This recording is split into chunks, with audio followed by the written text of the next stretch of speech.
Bonjour, je suis Renaud Savignac, je suis en charge du développement des applications chez Victory et je suis cofondateur de l'entreprise. Renaud, quelle a été la principale motivation pour le développement de cette nouvelle version de Oxiva version 7?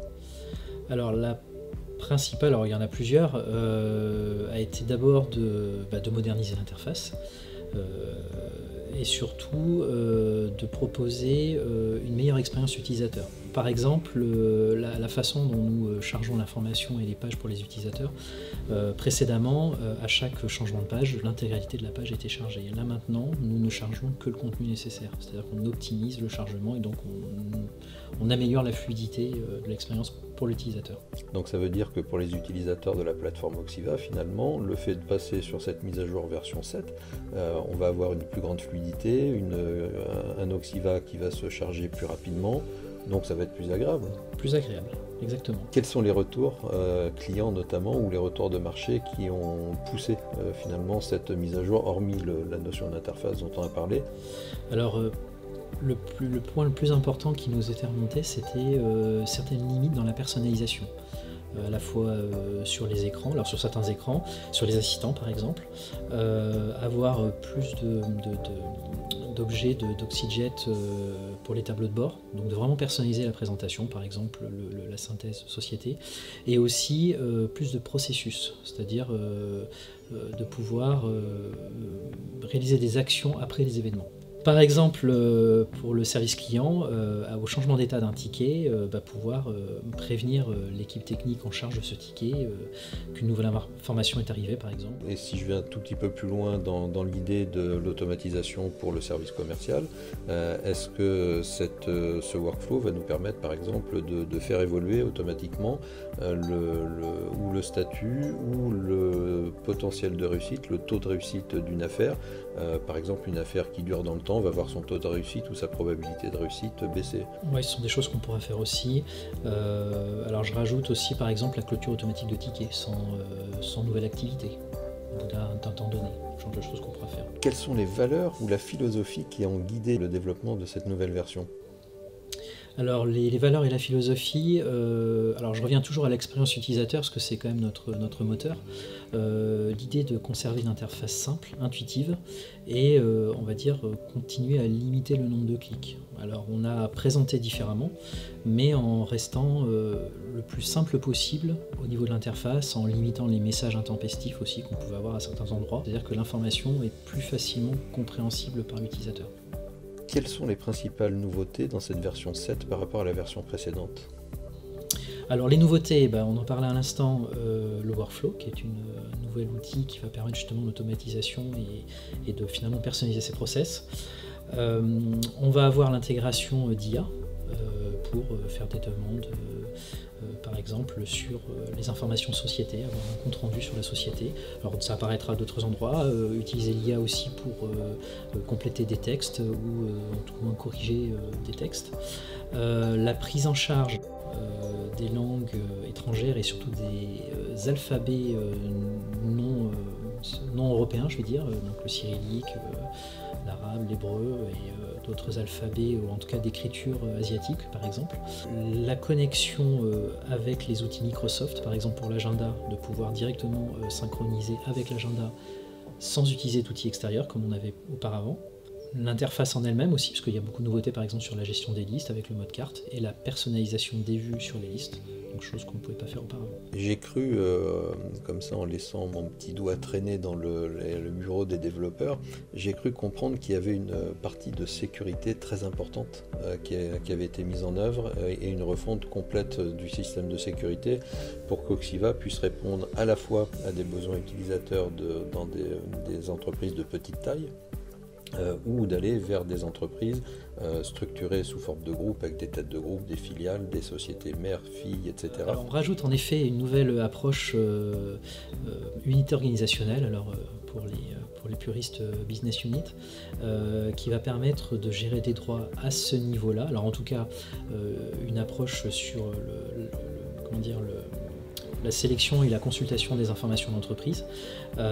Donc on rajoute un niveau supplémentaire, on va dire des agences pour une entreprise qui vont avoir accès à certaines informations ou pas, et aux directeurs d'agence ou sur-directeurs d'agence, grands directeurs qui pourront voir les agences dont ils ont la charge.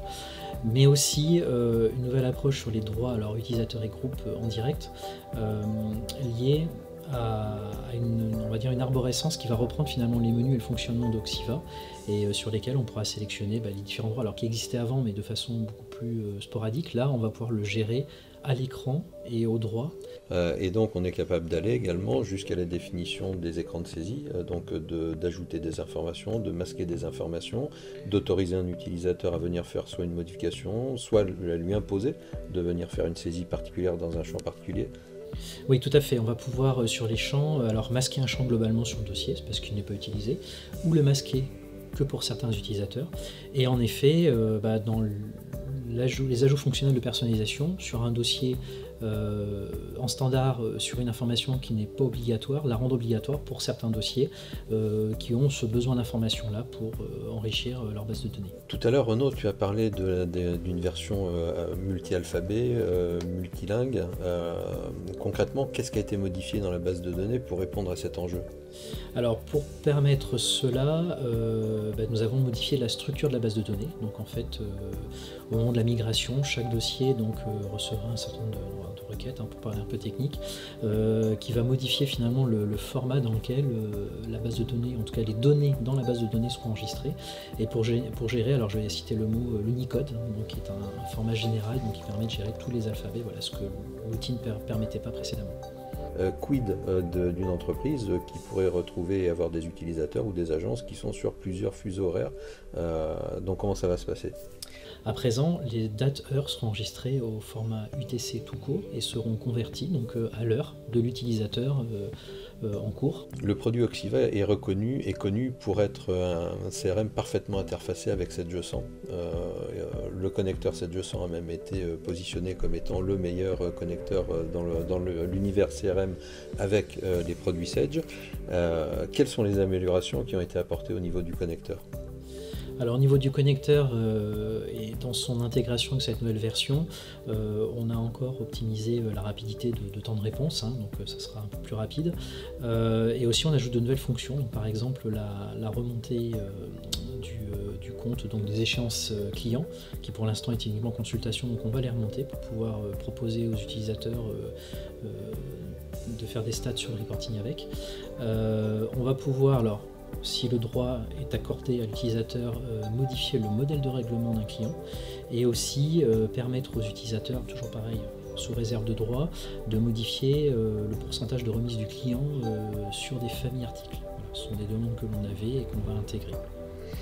C'est intéressant parce qu'en fait tu parles de gestion de droit sur le connecteur, ça veut dire que les informations et les interactions qui existent entre Oxiva et Sage vont être soumises à un droit utilisateur, ça veut dire que tous les utilisateurs d'Oxiva ne pourront pas faire n'importe quoi. Exactement, on peut interdire à un utilisateur par exemple de créer un article dans la gestion depuis Oxiva et l'autoriser qu'à certains utilisateurs.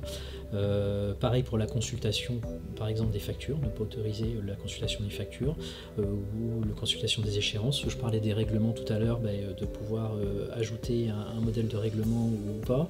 Ou modifier un RIB, qui en général est très sensible. Voilà. Donc autoriser la création mais pas la modification par exemple. Quel message tu souhaites adresser aux utilisateurs actuels ou futurs d'Oxiva ? Ce que je voudrais dire aux utilisateurs, c'est que Oxiva version 7, c'est le fruit de plus de 2 ans de recherche et développement et de développement tout court, de travail, je dirais acharné, parce qu'on y passe du temps et c'est un grand bonheur et un grand plaisir de vous présenter cette nouvelle version en espérant et en souhaitant qu'elle saura vous satisfaire.